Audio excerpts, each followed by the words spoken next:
Olá, seja muito bem-vindo ao Band Entrevista. 8 de março, Dia Internacional da Mulher. Data para celebrar, mas sobretudo para analisar, de preferência de forma mais profunda, os temas que dizem respeito ao universo feminino.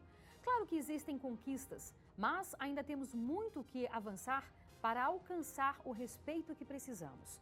A cada hora, em média, 500 mulheres são agredidas fisicamente só aqui no Brasil. E a cada 2 horas, uma mulher é assassinada, fruto de uma cultura ainda muito machista.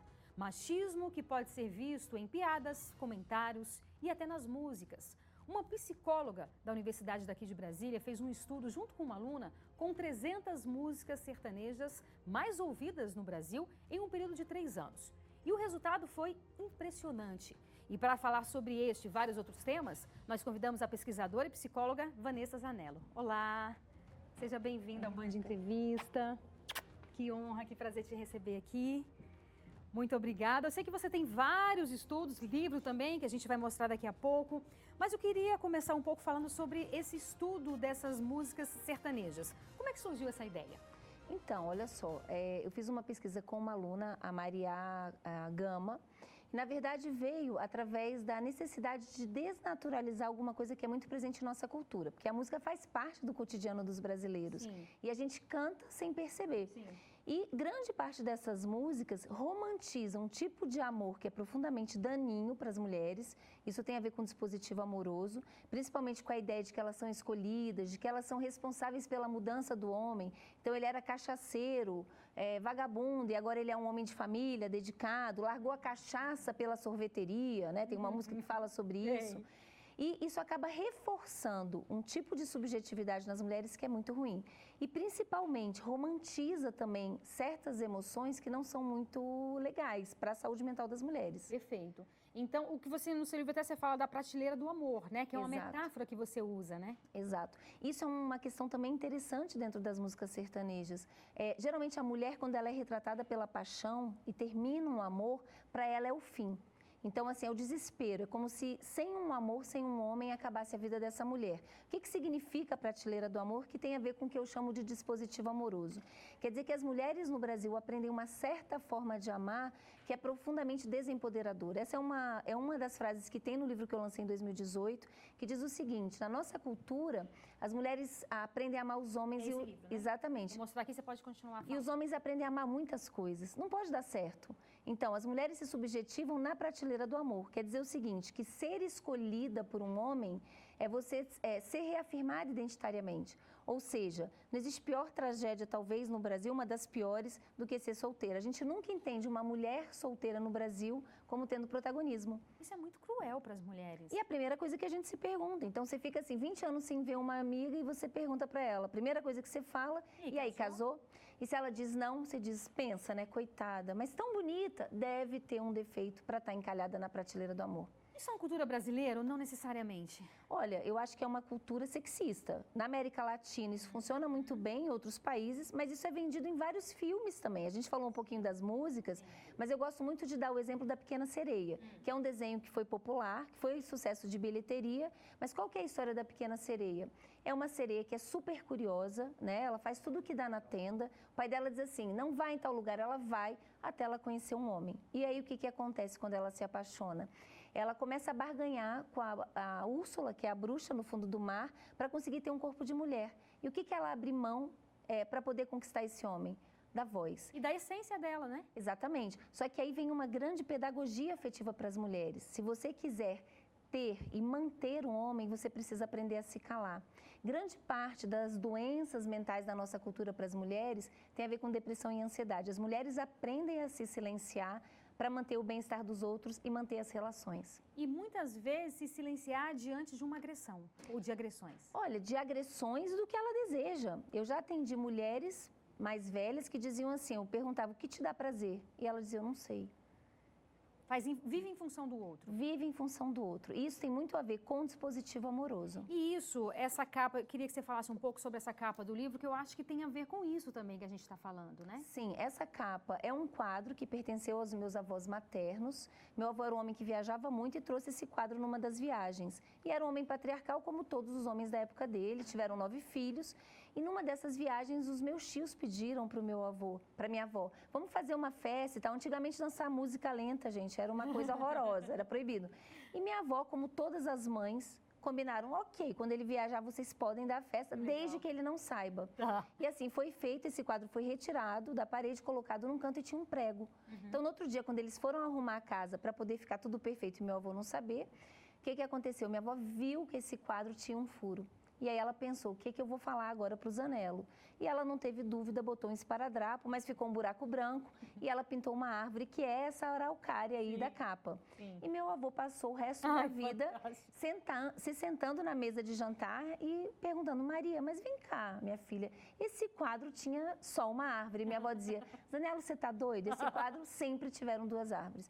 Esse é um ponto muito importante porque todo mundo ri, mas para mim, como estudiosa do campo de gênero, das relações, me fica a seguinte questão, que lugar é esse que a gente se subjetiva, onde a gente tem que sempre evitar o mal-estar dos homens? Talvez tenha chegado o tempo de deixar os homens terem que se haver com o próprio buraco. As masculinidades também estão muito adoecidas no nosso país e a gente precisa falar sobre isso. Sim. Ainda é difícil, a gente estava falando dessa cultura, de uma cobrança da sociedade para que a mulher case, para que a mulher tenha família, para que tenha um padrão que nos é imposto, né? E muitas vezes se a mulher, não, eu não quero ter filho, mas como assim você não quer ter filho? Não, eu não quero ter filho. Mas sobretudo também se a mulher quer ser dona de casa, que ela possa fazer as escolhas dela de ser dona de casa, se aquilo for bem para fizer bem para ela. Então, de uma certa forma, a gente tem que nos libertar desse sentimento. Por exemplo, não, eu não vou terminar o meu casamento porque eu vou ficar solteira. O que eu vou falar para as pessoas? E isso é uma libertação individual também? Renata, a gente tem que pensar sempre numa questão, primeiro, coletiva. Então, assim, esse é um ponto importante. Muitas mulheres se casam com o casamento. Qual é o botão, vamos colocar assim, o gatilho do dispositivo amoroso? É ser escolhida. Então, eu estou aqui, passo um homem, eu brinco no livro, é um perebado, e eu digo, é um perebado. Aí ele me diz assim, boa tarde, Valesca, trouxe um chocolate. Eu vou dizer, nossa, mas ele é até interessante.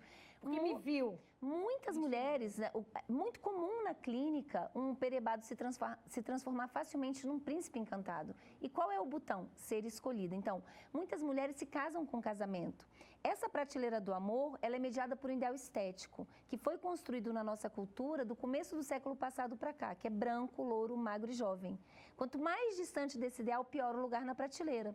A prateleira é ruim para todas as mulheres. Na verdade, a prateleira é boa para os homens. Na nossa cultura, um homem só fica sozinho se ele quiser. Você consegue imaginar uma Bruna goleira recebendo 500 cartas para ter visita íntima? Não.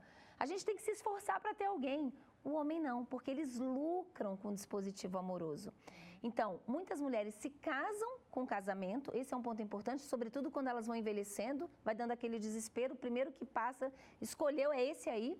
E o que é pior, muitas se casam com o homem que elas querem que ele se torne, e não o homem que é. O amor, gente, não é uma aposta na bolsa. Se você casar com um perebado, você vai morrer provavelmente com um perebadão, a não ser que ele se esforce muito. E as mídias ensinam isso. A Bela e a Fera é um bom exemplo. Vamos falar sobre a Bela e a Fera daqui a pouco? Vamos. Então, olha, a gente lembra que esse programa ele é gravado, mas você também pode e deve participar com comentários e sugestões de entrevistas. Anote o nosso WhatsApp 999769204. E agora a gente faz um breve intervalo, é bem rápido, não saia daí, eu vou esperar você.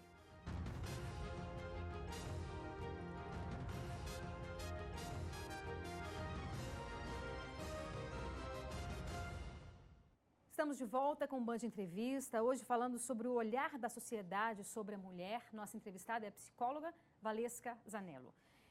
Valesca, você também é professora do Departamento de Psicologia Clínica da UNB, né? No bloco passado nós falávamos sobre a Bela e a Fera, que você ia trazer para a gente uma informação, né, sobre essa questão, uma metáfora da sociedade. Na verdade, o que eu estava dizendo é que as mídias são verdadeiras, o que a gente chama de tecnologias de gênero. O que isso quer dizer para quem está em casa entender? Elas ensinam certos afetos. Então, a Bela e a Fera é uma péssima pedagogia afetiva. Qual que é a história da Bela e da Fera? É uma menina linda que se apaixona por uma fera e consegue transformar a fera num príncipe encantado. Eu estava falando de como é que as mulheres se casam muito mais com o homem que elas querem que aquele cara se torne do que o homem real. Então, isso acaba sendo uma aposta muito furada. Sim, claro. Então, esse desenho, esse filme, que fez tanto sucesso de bilheteria, é uma péssima pedagogia, porque ensina esse tipo de coisa. É muito comum no Brasil as mulheres persistirem em relações abusivas. E por quê? O amor é identitário para as mulheres no Brasil, como não é para os homens. Então, terminar uma relação amorosa é fracassar como mulher. Quer dizer que ela não fez o suficiente. As mulheres se culpam. Às vezes até porque o cara bebe, porque o cara não agride. E os outros falam, mas você não fazia a sopinha que ele gostava, você não usava mais a roupa. Complicado isso, né? Pois é, então esse é um ponto importante, porque o amor não é identitário para os homens. Aí alguns homens me dizem assim, mas eu sofro no amor. Gente, ainda bem, né? Senão a gente ia para Marte, não é disso que eu estou falando. Em 20 anos de clínica, eu nunca atendi uma mulher que o principal tema, né, de sessão e de sofrimento não fosse amoroso. Inclusive quando elas estão solteiras, Renata. Então, por exemplo, a mulher está, sei lá, 2 anos sem um parceiro, sem alguém que se interesse, ela diz, devo estar feia, acabada, velha. Por quê? O problema está com ela, entre aspas. Exatamente. Ela acha que o problema está com ela. Porque o que quer dizer a prateleira? Quer dizer que as mulheres se subjetivam na relação com elas mesmas, mediada pelo olhar de um homem que as escolha. Então, isso empodera os homens e não as mulheres. São os homens que avaliam as mulheres física e moralmente. E quem avalia os homens? Os próprios homens. Então, o mesmo mais perebado do perebado se acha no direito de julgar uma mulher. Por exemplo, aquele homem que está com aquela barriga gigante, está na praia, passa uma mulher obesa e ele diz assim, nossa, baranga. Esse homem não tem espelho, né? Si, né? Exatamente. Mas o que dá esse lugar de avaliador para as mulheres é a prateleira do amor. Então, isso marca uma hierarquia que é muito ruim para as mulheres. Não, é ruim demais. E você falou aí, você citou a Pequena Sereia, a Bela e a Fera, mas pelo que eu me lembro aqui, todos esses contos infantis colocam essa mulher, né, como uma princesa que espera ser salva por um homem, por um príncipe encantado. Isso também é uma questão que culturalmente a mulher vai absorvendo essa informação? Sim, então, existe a antropologia das emoções, que é um campo que é muito fértil, que eu acho bem interessante, que mostra como é que as emoções são configuradas culturalmente. Então, você não precisa pensar para aprender a sentir. Isso também é estimulado pela mídia. Então, filmes, desenhos, músicas têm um papel fundamental. Por isso que essas mídias têm um poder tão forte, porque quando você vê, você já está pensando daquela maneira, mas você não reconhece. Por exemplo, os bichinhos, né, cantam para a Pequena Sereia uma musiquinha que diz assim, olha, você precisa aprender a se calar, porque só as bem quietinhas vão se casar. Sério? Então, o que esse desenho está ensinando? Que a coisa mais importante na vida de uma mulher é se casar. E para uma criança, né? Que está em formação, que ainda está conhecendo o universo, está conhecendo a vida. Mas veja, Renata, as músicas sertanejas não estão longe disso. Não. As músicas que fazem mais sucesso, e a gente tem que relembrar para quem está nos assistindo, que faz muito mais sucesso com o público feminino. Então, são as músicas que exaltam o papel dela como a mulher inesquecível. Elas adoram ouvir isso dos homens. Você é inesquecível, você é única, você é diferente de outras mulheres. Como se eu não conheço muito, enfim, não gosto muito de música sertaneja, mas todo respeito para quem gosta. Mas deve ter muito essa questão assim, eu te traio, mas eu amo você, é uma coisa assim? Aí tem uma outra coisa, às vezes aparece também, essa foi uma das categorias, né? Que é a especial e aquela que é traída. Então, eu sou a escolhida para casar, você é a amante. Nossa. Então, só que tem um ponto que isso aponta para a prateleira do amor. Se a gente se subjetiva na prateleira, então a gente se subjetiva numa relação umas com as outras pela rivalidade. Porque se eu quero ser escolhida, ou eu quero brilhar mais que a amiguinha, ou apagar o brilho da colega. E quem é que lucra com a briga entre as mulheres, com a rivalidade? Claro! Aí você vê a atual e a ex brigando, você fala, deve ser o Brad Pitt. E é um perebado. Né? Os meninos gostaram aqui do perebado. Vai ficar, né? Como fazer para a gente tentar... É claro que é uma cultura de séculos que a gente está falando, né? Mas como fazer para a gente tentar mudar essa história? O empoderamento da mulher, né? Uma palavra que está tão na moda. Sim. Ela entra também nessa mudança de lógica? Então, excelente pergunta. A gente tem várias frentes para mudar a cultura, mas a mais importante é a educação. Então, a gente tem que trabalhar outras formas de vir a ser para as meninas. Então, estimular meninas para elas se identificarem com outras possibilidades, ser cientista, ser desbravadora, aprender o sentimento de solidão, sem se sentir solitária, que não é algo estimulado para as meninas. Quer dizer, é possível você ser feliz, o amor é uma opção. Se você conhecer um cara legal e falar, esse vale a pena eu me casar, tá ótimo. E outra, não é ninguém que vai me fazer feliz, eu também não posso colocar esse peso no outro, né? Sim. Eu tô feliz por algo que está interno em mim. Ou eu tô feliz ou infeliz, eu não posso responsabilizar ninguém também por isso. E outra coisa, redescobrir a relação com as mulheres, né? Uma coisa importante que eu estava falando da prateleira é a rivalidade. Então, aprender o sentimento que hoje se fala muito, que é da sororidade, que é uma relação de apoio, de amizade, de construção de emoções positivas e não de competição. Com certeza. Um ponto que eu acho importante também dentro da prateleira, desse ideal estético, você perguntou do empoderamento, é que tem sido muito divulgada a ideia do empoderamento pela beleza.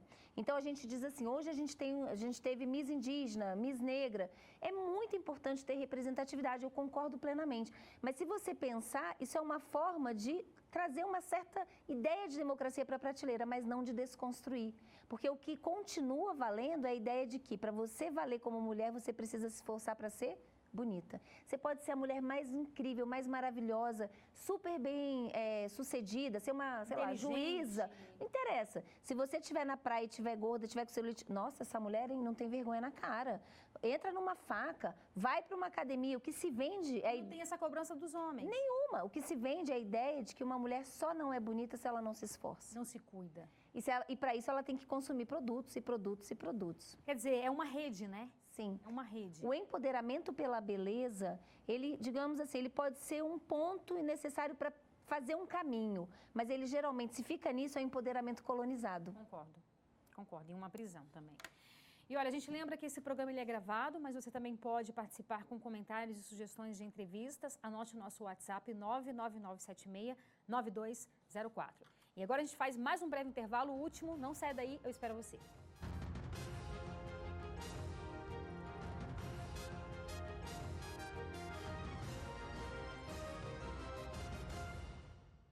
Estamos de volta com o Band Entrevista, hoje falando sobre o olhar da sociedade sobre a mulher. Nossa entrevistada é a psicóloga Valesca Zanello, da UNB. Valesca, eu queria que você falasse com a gente aqui sobre um tema também que é muito importante. A gente vai falar um pouco sobre as redes sociais, sobre essa massificação, sobre esse padrão, né, que inclusive você falou um pouco, sobre essa coisa idealizada, que a mulher precisa ser assim, precisa ter o corpo assim. Mas você está fazendo um estudo que é sobre, analisando os WhatsApps masculinos, como é que é isso? Exatamente. Então, essa ideia surgiu porque é muito difícil entrar naquilo que a gente chama da casa dos homens. Os homens, eles têm um tipo de silêncio que é o silêncio cúmplice. Isso é muito importante. Então, mesmo quando o homem discorda daquilo que o colega faz, dificilmente ele dedura ou ele começa a brigar com aquele colega. Então, assim, a dificuldade de entrar na casa dos homens me fez pensar, como entrar nos WhatsApp? E eu tenho dado palestras no Brasil inteiro, e aí alguns homens se apresentaram e falaram, não, eu topo ser um espião na casa dos homens. E eu fiquei 6 meses recebendo tudo que eles compartilhavam no WhatsApp. E, Renata, é horrível, é nojento. Em geral, qual é a grande questão no WhatsApp? A objetificação sexual das mulheres. Então, o que os homens aprendem? Que ser homem é não ser uma mulherzinha. E a relação que eu estabeleço com as mulheres é uma forma de domínio pela objetificação. E um homem interpela o outro o tempo inteiro. Então, por exemplo, se algum homem posta lá uma mulher nua, e aí, nossa, gostosa, tarará. Se um homem fica muitos posts sem comentar, alguém já posta outra mulher nua e diz assim, esse aqui o fulaninho não vai gostar. Então, a objetificação... Uma espécie de bullying também ali dentro, né? Não, totalmente. Lembra, quem avalia os homens são os próprios homens, não são as mulheres, tá? Então, tem a broderagem na casa dos homens. Essa objetificação tem algumas características. Entre elas, a primeira, a lipofobia, o horror à mulher gorda. Então, a mulher gorda é vista como a última opção. Não peguei ninguém, então não dispenso, né? Já que sobrou a gorda, eu vou pegar a gorda. A gorda é vista para usar e jogar fora. Ou ser risível. Então, tem vários filminhos assim, do cara transando com a mulher gorda e, de repente, ela estoura. Aí todo mundo, kkkk. Segundo, é extremamente racista. Então, existe um valor dos corpos, das vaginas e dos peitos. Então, geralmente, o rosa, branco tem mais valor. Terceiro, é etarista, mulheres velhas. E aí a gente mostra como a prateleira é democrática no sentido de que é ruim para todas. Todo mundo, se viver bastante tempo, vai envelhecer. A ideia da velhinha é que eu vou pegar a velhinha se, digamos assim, não tiver uma outra opção. E aí a frase é, quem dispensa é exército. Isso apareceu em vários posts. Então, esse é um ponto importante. Ser homem é dar a prova dessa virilidade sexual. E mesmo em temas sérios. Na época da queimada da Amazônia, um dos posts compartilhado era a virilha de uma atriz famosa, na década de 80, com pelos. E depois, olha, até a virilha da fulaninha está desmatada. Então, essa objetificação serve para tudo, para política. É uma coisa muito infantil, venhamos e convenhamos, né, Valesca? Olha, é muito infantil, mas é muito violenta. Inclusive, uma das coisas que é estimulada dentro do WhatsApp masculino é principalmente a brincadeira com as violências. Eu tenho um exemplo que eu acho, para mim, eu achei muito chocante, que era uma foto do Bruno, do goleiro, do feminicida, com a atual namorada e do lado tinha uma fila de cães com bacias de alumínio. E aí escrito embaixo, Bruno está de namorada nova. E isso era motivo de riso. Então, também se estimula muito a ideia do gaslighting, né? Para quem está nos ouvindo e não sabe o que é gaslighting, é aquela coisa que a mulher encontra uma marca de batom na camisa, uma camisinha não sei aonde, e aí o cara fala, você está ficando louca? Inverte e faz a mulher começar a duvidar da percepção e da saúde mental. Isso é estimulado nesses grupos. Então, um exemplo era uma mulher de short bem curtinho, enfiado na bunda, passando na frente de uma Kombi. E aí vinha com áudio, o cara dizia assim, gente, eu estou morrendo de rir aqui. Estava com a fulana, com a esposa, e ela começou a dar um chilique e tal, achando que eu estava olhando para a bunda dessa mulher. Aí tinha foto da mulher. E aí eu falei, que isso, fulana? Eu estou olhando, eu estou impressionado, mas é porque eu nunca vi uma Kombi com roda de Opala. Aí todo mundo, kkkk. Então, pois é, então são pedagogias afetivas, as redes sociais são tecnologias de gênero. E isso adoece a mulher. Com certeza, mas isso também tem um impacto na mulher, na prateleira do amor. Por quê? Eu falei que a prateleira ela é mediada por um ideal estético. Então, muitas mulheres, às vezes, se auto-objetificam para terem chance de serem escolhidas na prateleira. E, na verdade, isso é um jogo perverso, porque quando ela se auto-objetifica, a chance dela ser escolhida para uma relação afetiva é pequena. Porque isso já é desconstruído dentro da masculinidade, entende? Então, esse é um ponto muito importante. Tem um desencontro aí muito grande. Sim, e na verdade os homens também estão entrando em crise, porque essa superficialidade de você enxergar o outro, né, de você enxergar uma mulher, enfim, pelo corpo dela, isso na verdade não só as mulheres estão adoecendo, os homens também estão adoecendo, porque a gente não consegue mergulhar na profundidade do outro, que é o que vale. Sim, só que aí tem uma grande questão. Eu acho que sim, acho que os homens estão muito adoecidos, as masculinidades são adoecedoras, tanto para eles mesmos, mas também para quem convive com eles. O Brasil é o 5º país em feminicídio, é um dos países com maior índice de estupro. Também a gente tem casos de um genocídio da população negra, e essa é uma metáfora que eu gosto muito de usar. Quando a gente fala, por exemplo, da dengue, a gente não foca na população-alvo só, a gente foca no vetor, a gente combate o mosquito. Por que quando a gente tematiza a violência no Brasil, a gente só fica na mulher vítima, na população negra? Quem é o vetor da violência? São os homens. Quem tem matado no Brasil são os homens. E aí eu acho que é importante compartilhar com quem está nos assistindo, a morte ou a violência contra a mulher é a pontinha do iceberg. A música, o WhatsApp, as piadinhas estão na base do iceberg. E aí vem uma coisa muito importante para os homens. Não tem como a gente combater o machismo no Brasil sem a participação de vocês. Se vocês não romperem com a cumplicidade, isso significa tretar no grupo de WhatsApp. Ô, meu caro, por que você está postando isso daqui?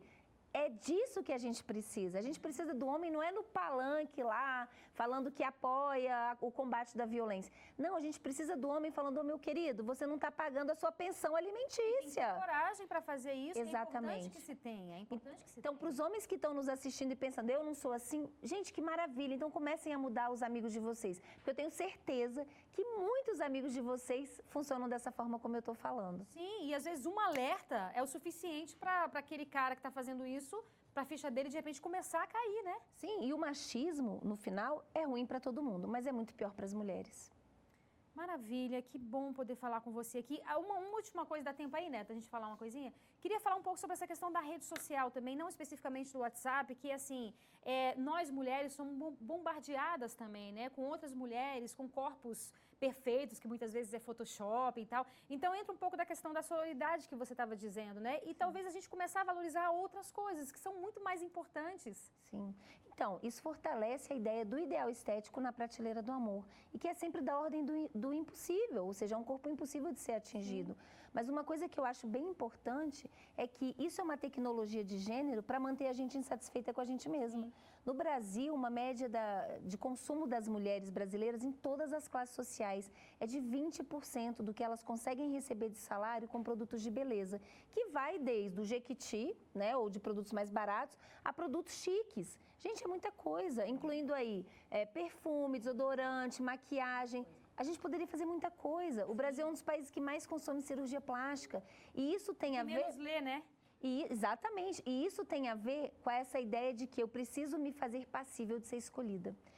Tá? Então, assim, é desconstruir essa prateleira. Sim, sim. Temos que romper com isso. Parabéns Quem quiser comprar o seu livro, como é que faz? Tem na Amazon, consegue encontrar no Google, muito fácil. Só jogar o nome do livro, o meu nome, você encontra o link para comprar. Maravilha, adorei o nosso bate-papo, muito obrigada. Foi um prazer estar aqui. Espero ter você aqui mais vezes para a gente conversar, nos aprofundar um pouco mais sobre esses assuntos que são tão importantes para toda a sociedade. Sim, né? Obrigada, Renata, foi ótimo. Foi ótimo, obrigada, viu? E o Band Entrevistas de hoje fica por aqui. Muito obrigada pela sua audiência e companhia. A gente volta a se encontrar no próximo sábado. Eu espero você.